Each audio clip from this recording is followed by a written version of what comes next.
Praise God. Hallelujah. Salamat sa Panginoon dahil dinako na naman tayo ng Panginoon ngayon sa gabi pong ito. At kitang-kita naman sa inyong lahat, nagliliwanag pa rin kayo. Amen. Pakisabi naman sa katabi mo, nagliliwanag ka. Nagliliwanag ka.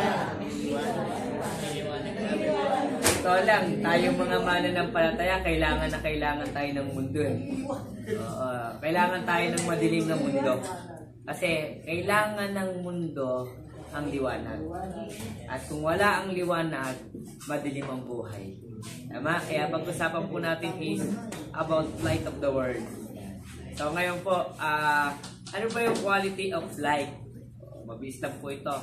Light requires an energy source, di ba? So alam naman natin na unang-unang requirements ng ilaw, kinakailangan merong energy. Hindi naman bubukas ang bumbilya na walang energy. Tama, mali? Diba? Hindi bubukas ang kandila na walang apoy. Diba? Hindi magiging liwanag kung walang apoy na nagliliwanag po. Kaya patulad din po ng mga nakikita nating mga ilawan. Kasi ang ilaw po yan yung magsisilbing liwanag. Yan. So, sa madilim na lugar. So, pag pinag-usapan mo na rin, light is requires an energy source.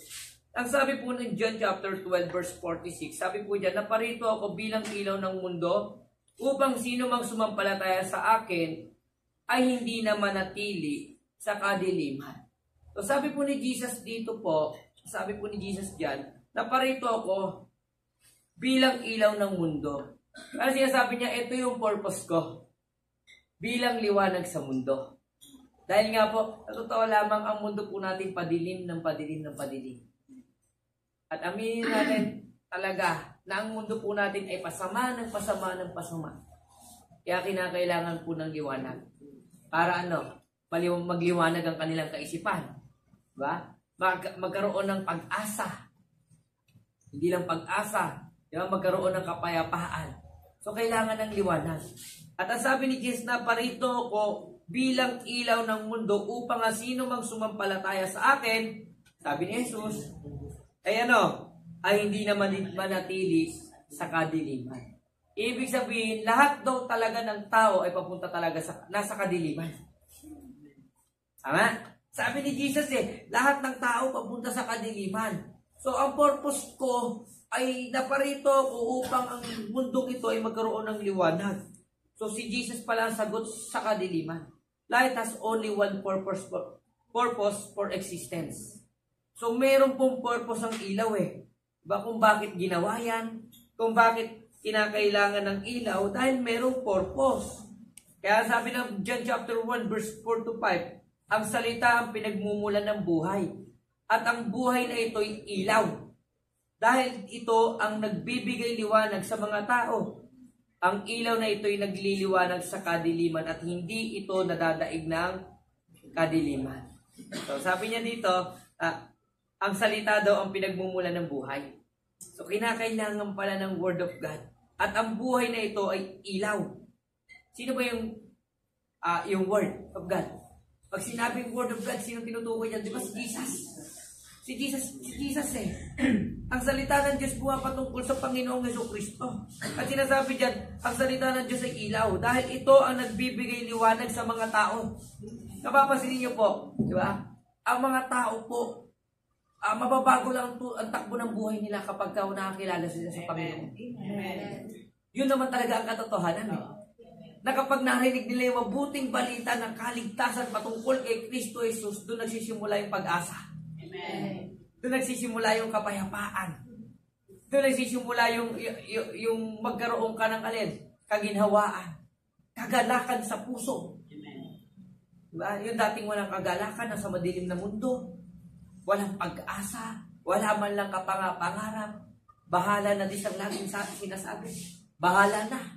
Pero pasinin mo yung tao nakakilala sa Panginoong Jesucristo, nagkaroon ng pag-asa, nagkaroon ng pangarap. Minsan nga, parang imposible na mangyari yung pangarap, pero nangangarap. Amen. Bakit? May Jesus Amen. Amen? Yung mga tao na wala ng pag-asa dahil sa karamdaman nila, pero nakakilala sa Panginoon, nagkaroon ng pag-asa na gagaling sila. Amen. Amen? Hindi na nagkaroon ng pag-asa na gagaling sila, kundi pinagagaling sila. Amen. Na nakilala nila Panginoong Jesucristo. Kasi nga po, di ba, ang ilaw na ito ay nagliliwanag sa kadiliman. at hindi ito nadadaig ng kadiliman. Lagi na tatandaan, oo, may kadiliman. At laging sumasapit ang kadiliman. Pero ganun pa man, lagi natin tatandaan, sa kabila ng kadiliman, laging may bagong umaga. Amen. Tama? Amen? So, light is no value, it is hidden. Pasinin mo, kapag daw ang ilaw nakatago, ano silbi niyan? Walang silbi yan. Walang value yan. Bakit? Walang purpose eh. Hindi nangyayari yung alin, yung purpose niya. Kaya nakakahinayang po kapag yung ilaw po walang kwenta. Nakabukas lang pero hindi nagliliwanag. Diba? Kaya napansin ko habang naglilinis ako nung nakaraan dyan. So sadi kaya makikita nyo, nakatanggal na yung, yung sa CR natin. Na walang kwenta eh. Hindi na natakpan eh. Nilagay ko siya doon sa loob ng CR. Ngayon, ang liwan-liwanag. Diba? Bakit? Kasi pag walang purpose, walang kwenta. Ganun din pong liwanag. Light is no value if it is hidden. Kapag nakatago siya, wala siyang kwenta. Ganun din po tayo. Kapag hindi tayo nakagiging kagamit-gamit at hindi natin alam yung purpose natin, sayang ang buhay. Tama? Sayang eh. Marami nga nangihinayang. Sabi nga ni Miles Monroe. Nangihinayang siya sa mga tao doon, yung mga taong namatay sa simenteryo. Kasi yun ang pinakamayamang lugar. Kasi maraming mga tao hindi nagamit yung purpose nila. Yung potential nila. Kaya sayang. Kasi maraming pang purpose. Kaya pakisabi sa katabi mo, may value at purpose ka. Ang sabi ng Matthew chapter 5 verse 15, dito hiikot ang ating pong pag-uusapan. Walang tao nagsisindi ng ilaw at pagkatapos tatakpan ng takalan. Sabi niya, wala daw tao nagsisindi ng ilaw tapos tatakpan lang din naman. Sa halip, inilalagay ang ilaw sa patungan upang magbigay liwanag sa lahat ng nasa bahay. Ibig sabihin, sa ibabaw nilalagay yung ilaw noon, di ba? Kasi wala pa naman silang wala pa yata bukilyan ng panahon ng kandila pala. Gasera. Yan. Ganon din ang dapat nyong gawin. Paliwanagin nyo ang inyong ilaw sa mga tao upang makita nila ang mabuting gawa ninyo at pupurihin nila ang inyong amang nasa langit. Sinasabi po sa atin dito ng Jesus, ganon din yung dapat nyong gawin. Pagliwanagin nyo ang inyong ilaw sa mga tao. Ibig sabihin, sinasabi sa mga disciple, ganon din kayo. Meron na kayong ilaw. Pagliwanagin nyo na lang. Huwag nyo itago. Kaya hindi mo pwede, kapag tinanong ka, Brad, saan ka nagsisimba? Secret. Yan lang. Hindi, dapat proud ka.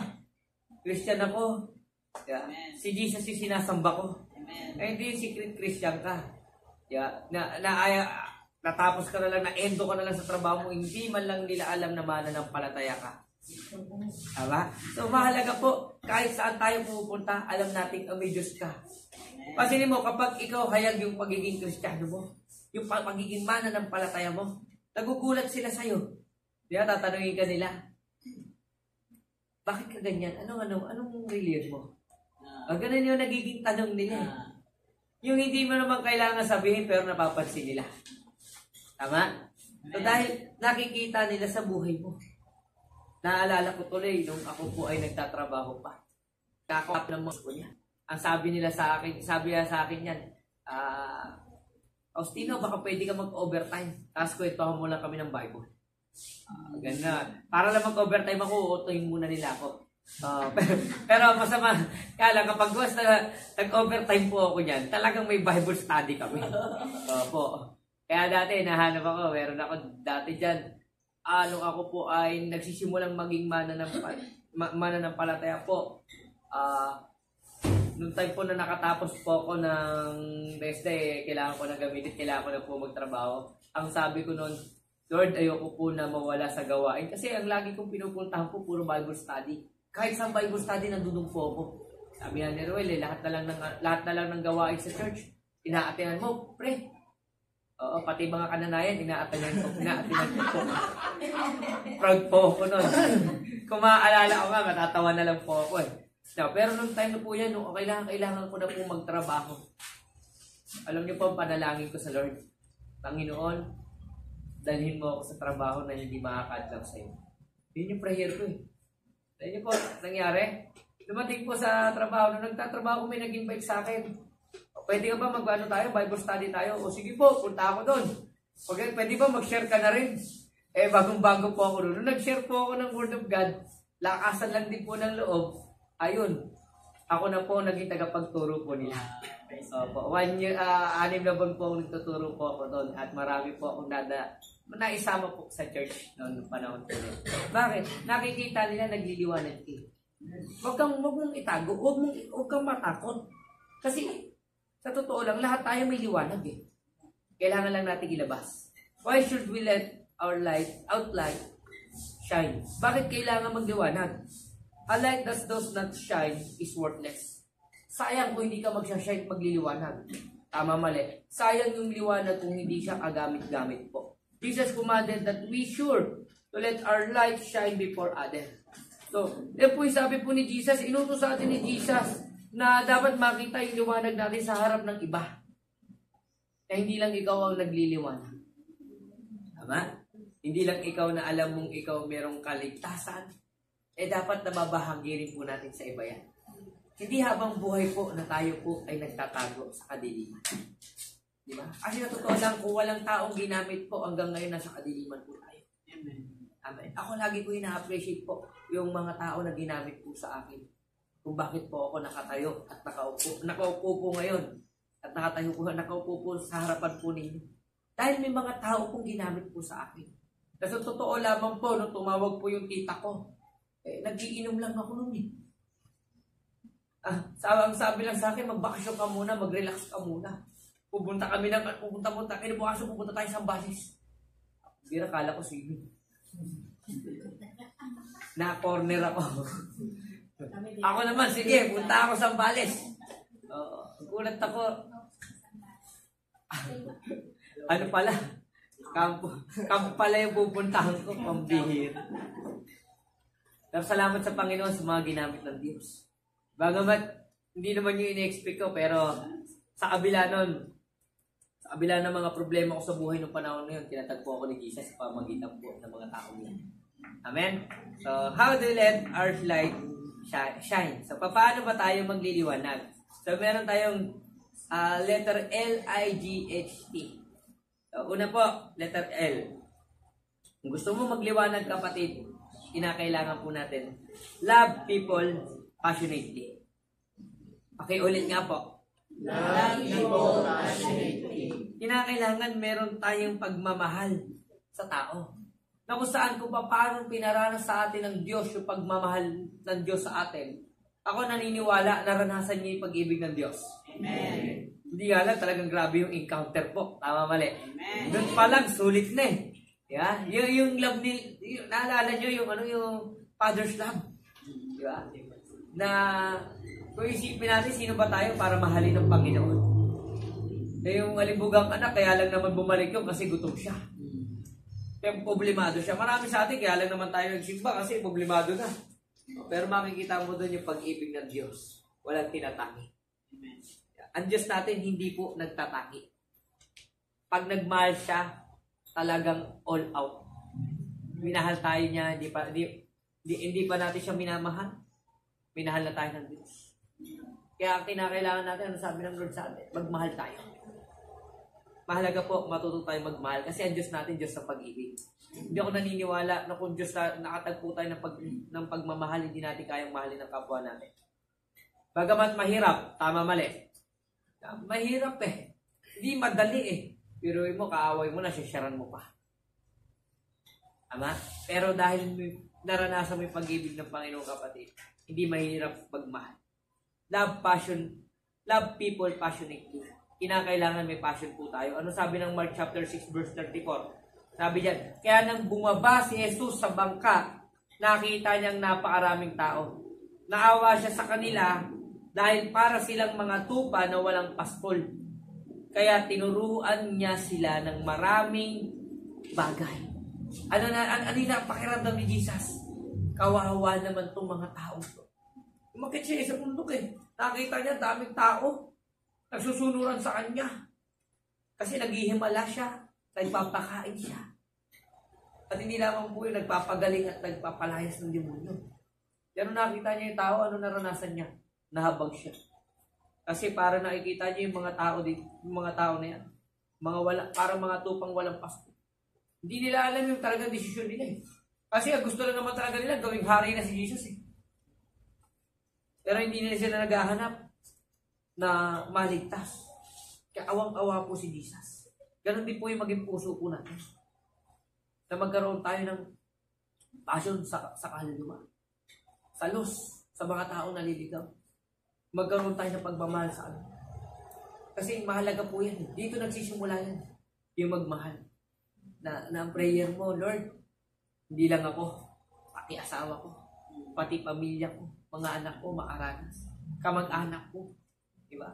Kapitbahay ko, kahit masama ugali, mamahalin ko pa rin yan kasi mahal mo ako. Kasi napakalaga kay Jesus ang isang kaluluwa. Iniwan niya yung 99. Diba? Nung nawala yung isa, ang ginawa ni Jesus, iniwan yung 99 para lang sa isa. Hinabol pa niya yun. May 99 naman eh. Pero si Jesus, hindi ganun yung puso. Talagang mahalaga sa kanya kahit isa. Tama? Pangalawa po, letter I, intercede for them persistently. So mag-intercede po tayo para sa iba po. Kasi mahalaga po na nananalangin tayo. Kaya po tayo may prayer meeting. Kaya mapapasin niyo po sa prayer meeting natin, hindi nawawala yung, yung panalangin natin para sa mga lost. Kasi yun yung tibok ng puso ng ating Panginoon. At naniniwala ko malaki ang ginagawa ng panalangin. Yung nagiging tagapamagitan po tayo para sa iba. Totoo lang, prayer po is a key. May mga tao tayo na pinapanalangin. Panalangin mo lang. Kahit sa tingin mo parang walang nangyayari, sige lang, huwag mo tantanan. Huwag mo titigilan. Kasi marami kasi mga mananampalataya ngayon, tumitigil na kasi parang walang nangyayari. Nakapagod na, pinanalangin ko na yan, Pastor. Bahala na sa buhay niya kung may perno siya. Hindi ganun eh. Di ba? Tuloy mo lang, pag-pray mo lang, mababago rin buhay niya. Tama? Mababago din buhay niya eh. Makapangyarihan ang panalangin. Amen? Prayer is the key. Ito yung pinakasusi. Kasi sa realm, may nangyayari. Diba? At resulta na lang yun sa baba. Amen. Naalala ko lang, may isang tao na nalangin sa tatay ko. Sabi ko, yung panahon nung nadudok kami kay Pastor Jim, may Mami Grace pa po yung kaibigan kong pastor na yun.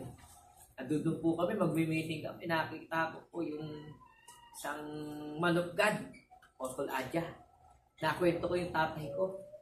One time po, testimony ko lang po One time po, nasa umapaw kami, nakipagkwentuhan ako sa kanya. Naiwan kasi kami ni Pastor Argel. Sabi niya sa akin, alam mo, Anjo, nung kinuwento mo sa akin tatay mo, pinag-pray ko siya. Saturday po yun Pinag-pray ko tatay mo kasi hindi ako makatulog eh. Alam niyo po nangyari? Ano yung naging resulta? Tanong niyo kung ano? Ano? Kinabukasan, nagsimba tatay ko doon sa Bulacan. Nagulat din ako. Kasi nung Saturday na sinabi niya, na pinag-pray niya father ko, yung linggo pa lang, doon sa church natin sa Bulacan, nagulat ako nagsimba. Tagal na pong hindi nagsisimba no. At ang pinakamatindi pa no, nagpatuloy. Nagpastor pa ngayon. Praise God, di ba? Bakit? Wag mo tatantanan sa panalangin. May kapangyarihan yung pananalangin. May mga tao na akala mo walang nangyayari. Hindi, may nangyayari ka. Baka di mo lang alam, pinapadaanan ni Lord sa problema. Ina-allowed ni Lord magka-problema yan. Para pag in-invite mo na, yun, malambot na. Amen?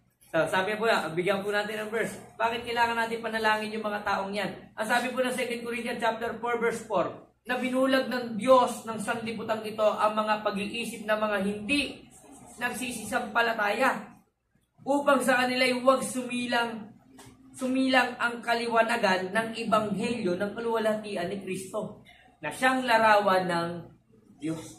Ibig sabihin, sino nang bulag? Ang kaaway. Binulag ng demonyo daw ang pag-iisip. Maliwanag ang kaisipan. Para ano? Hindi nila makita ang kaluwalhatian ng Ebanghelyo. Kaya mapapansin mo pag niyaya mo sa Bible study, parang walang pumapasok sa isipan nila. Ganun at ganun pa rin. Yung makikita mo, maraming mga tao nakaupo lang pero hindi sumisikit at di nila makita yung kaluwalhatian ni Jesus. Hindi na makita yung kahalagahan nila sa Panginoon. Bakit? Binulag yung alin? Yung kaisipan. Kaya dapat ma-renew yung isipan. Yun ang kinakailangan, marinig nila yung mabuting balita ng kaligtasan. Pero bago po mangyari, kailangan ipag-pray muna natin, basagin muna natin. Yung sa mga prayer po na ituturo ko sa inyo, diba? Lord, buksan mo yung kaisipan po nila. Buksan mo yung kaisipan ng aking anak. Alisin niyo po yung kadiliman sa isipan ng aking pamilya. Upang ano, makita nila yung kaluwalhatian ng Ebanghelyo ni Jesus. Letter G. Pakibasa po. Ano sabi ng Matthew chapter 28 verse 19 to 20? Kapatid, gusto ko lang po malaman ninyo. Nung nag-encounter tayo, may purpose po yan. Hindi ka lang in-empowered ni Lord. Di ba? Merong purpose po yan. May pinagagawa Panginoon sa bawat isa sa atin. Tinawag ka ng Panginoon, kapatid. Pakisabi naman sa katabi mo, tinawag ka ni Lord. Tinawag ka na ni Lord eh. Ano sabi dyan? Kaya nga may inutos si Lord bago umakyat sa langit. Oo, ano sabi? Sabi ng Matthew chapter 28 verse 19 to 20. Kaya tumayo kayo, gawin niyong alagad ko ang mga tao sa lahat ng bansa. Ang sabi dyan, kayo tumayo. Ibig sabihin, i-share niyo yung mabuting balita. Ipamalita ninyo. Di ba? Ibahagi ninyo. Yun yung gusto ng Panginoon sa atin. At ano? Gawin niyong alagad ko. Kaya po meron tayong discipleship. Kaya po meron tayong prayer gathering. Kaya po meron tayong mga ginaganap na cell grouping. Kaya huwag niyo pong i-questionin kung bakit tayo may mga ganyan. Dahil ang utos ng Lord, gawin silang alagad. Hindi naman yung basta nakakilala sa Panginoon niya, naging alagad na agad. Hindi naman, di ba? Nung nakakilala ka, nung nagsisimba ka, hindi ka naman ganyan dati. Pero pasinin mo, nung nag-live class ka. Oh. Pati ikaw natutuwa sa sarili mo. Nasasabi mong iba ka na. Iba ka na. Kitang-kita ko. Di ba, mapapansin mo, parang ka ng ilapuli Parang iba, parang gusto ko ulit maranasan yun Parang gusto ko mangyari yung, Lord, ano yung plano ko, magpapagamit ako. Di ba, ganun yung sigaw Totoo lang, ang dami ko napakinggan dito nun. Sabi nyo po nun, Lord, magpapagamit ako sa iyo. Mamaya, pagka nalamig tayo, Lord, sorry po. Nakalimutan nyo na, di ba? Sabi ko, magpapagamit tayo. Ano sabi? Maging alagad, kaya magpaturo. Mismo tayo, we need na maging disciple para maging discipler. Di ba? At sabi, bautismo nyo sila sa pangalan ng Ama at ng Anak at ng Espiritu Santo. Sa mga utos ni Lord yan Yung go and make disciple. And baptizing them in the name of the Father, the Son, and the Holy Spirit. Kaya po, meron po tayong sa November 30. I-ready nyo na po yung sarili ninyo. Handa na ba kayo na magpabaptize? Yeah. Excited na ba tayo? Yes. Opo. Utos ng Panginoon sa atin yan Turuan nyo silang sumunod sa lahat ng inuutos ko. Ay, eto. Ang sabi ng Lord, turuan silang sumunod. Handa na ba tayo sumunod para sa Panginoon? Amen. Parang mahina yata Amen. Turuan silang sumunod sa lahat ng utos ko. At tandaan nyo, ito ang pangako ng Lord. Mga kapatid, yung promise ng Lord, tandaan po natin. Ano pangako ng Panginoon? Ako'y laging kasama nyo hanggang sa katapusan ng panahon. Every time daw na ginagawa po daw natin yung mga yan, may promise ang Panginoon. Sasamahan kita. Amen. Kapatid, sigurado ko po, kapag sinabi ng Lord na sasamahan kita, maging sa provision, sasamahan ka niya. Kahit sa kalungkutan, sasamahan ka niya. Tama? Kahit nangihina ka, palalakasin ka niya. Yun yung sinabing sasamahan. Pag sinabing sasamahan ka, all in na yun. Lahat na nandudod. Amen? And letter H, pakibasa po. Help them practically. Help them practically. Ang sabi ng Acts chapter 20 verse 35, nagbigay halimbawa ako sa inyo sa lahat ng mga bagay na sa ganitong pagpapagal ay dapat kayong magsaklolo sa mahihina at alalahanin ang mga salitang ng Panginoong Hesus. Na siya rin ang may sabi, lalo pang mapalad ang magbibigay kaysa tumatanggap. Matuto raw tayong tumulong. Matuto tayong magkawang gawa. Amen? Huwag maging kuripot lalo na kapag may nangangailangan. Nangangailangan lalo na po sa mga gawain sa Panginoon na alam po natin. Diba? Na ang gawain ng Lord para expand ng kingdom niya. Bago tayo matakot mag-invest doon. Amen. Amen? Para sa kingdom ng ating Diyos. Huwag kang matatakot mag-expand. Diba? Mag-invest po tayo. Kasi naniniwala po ako, sabi diyan, mas mapalad ang tao nagbibigay kaysa ano? Tandaan po natin yan. Diba? Mas mapalad ang taong nagbibigay kaya sa buraot daw, sabi. Ako nga naman, tama nga naman, di ba? Kaya matutong magkawang gawa. Pambihira kami yun. And tell them with clarity. Di ba? So, sabihin natin, ikwento natin ng alin, ng malinaw. Kinakailangan, alam natin, kinakailangan malinaw po sa kanila. Direktahan. Tama? Hindi mo pwedeng papahapyawan natin yan ng hindi malinaw. Alam mo, kapag hindi ka nagsimba, nako, try mo muna para malaman. Hindi, direktahan na. Diretsahin mo na. Kailangan mo si Jesus. Di ba? Pakilala mo na si Jesus. Ano sabi ng Matthew chapter 5 verse 14 to 16? Kompletohin na po natin. Kaya ang kayo ang nagsisilbing ilaw sa mundo at ito ay makikita na tulad ng lungsod na itinayo sa ibabaw ng isang burol na hindi maitago. Walang taong nagsisindi ng ilaw at pagkatapos ay tatakpan ng takalan. Sa halip, inilalagay ang ilaw sa patungan upang magbigay liwanag sa lahat ng nasa bahay. Ganon din ang dapat niyong gawin. Pagliwanagin niyo ang inyong ilaw sa mga tao upang makita nila ang mabubuting gawa ninyo at papurihan nila ang inyong amang nasa langit. So, maliwanag po, kailangan malinaw. Diba yung ilaw? Kailangan maliwanag na makilala nila ang Panginoong Jesucristo. Kasi kung papatagalin pa natin, kung titrahin lang natin, ay mga nako, pag diyan ka sumamba, sa mga ani-anito na yan, sa mga nakasabit yan, pero hindi, sabihin mo, di ba? Kailangan mo si Jesus. Hindi ka kayang iligtas ng reliyon. Kaya maliwanag po, malinaw ang ating ginagawa. Malinaw sa buhay po natin. Nakikita, ama, sinasabi. So mahalaga po, kapatid, sinasabi natin. At hindi lamang po yung kinukwento natin. Kung may patotoo ang Diyos sa buhay mo, patotoo mo, ikwento mo yan. Kasi ako naniniwala, ang totoong may encounter sa Panginoon, merong kwento yan. Amen. Kasi hindi mo, di ba? Yung umuwi ng Life Plus, o umuwi ng encounter.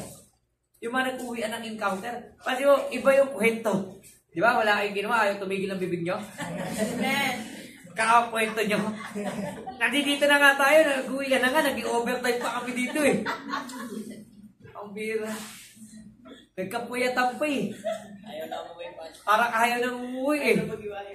Bakit may naranasan ka eh? Ikwento mo yung karanasan mo. Amen. Ako naniniwala, yung kwento mo na yung kapatid, may kwenta yan. Amen. Yan parang awa mo, ikwento mo na. Ikwento mo yung ginawa ni Jesus sa'yo. Diba? Kasi ang totoong binago ng Panginoon, may kwento eh. At ako naniniwala, lahat yan may kwenta. At yung kwento mo na yan, hindi mo na kwento, kundi kwento na ng Diyos sa buhay mo. Amen? Be the light. Pakisabi sa katabi mo, be the light. Be the light. Be the light. Magliwanag tayo. Di ba? Be the light. So, yan po ang ating big idea. Kaya saan man tayo magpunta, lagi tayong magliwanag. Katulad ng liwanag ni Jesus, makita sa atin yung kaliwanagan na yun. Amen? So, let's pray. Tayo, Lord, maraming salamat po sa aming pong pag-aaral lang yung salita. Dalangin ko, Lord, patuloy po kami na magliwanag. Maraming salamat sa iyong dakilang biyaya, Panginoon, na kung saan, Lord. Lord, walang kwenta, Panginoon, yung purpose namin, yung buhay namin, kung hindi po namin makikita yung purpose po namin sa mundo ito. Na kung saan, Lord, tinawag mo kami para magliwanag. Kaya, Lord, tulungan niyo po kami, Banal na Espiritu, na makita po sa amin ang kaliwanagan po ito. Maraming salamat po, O Diyos, sa iyong dakilang biyaya, sa iyong dakilang pagsama. And I believe, Lord, meron kang gagawin sa buhay po ng bawat isa sa amin.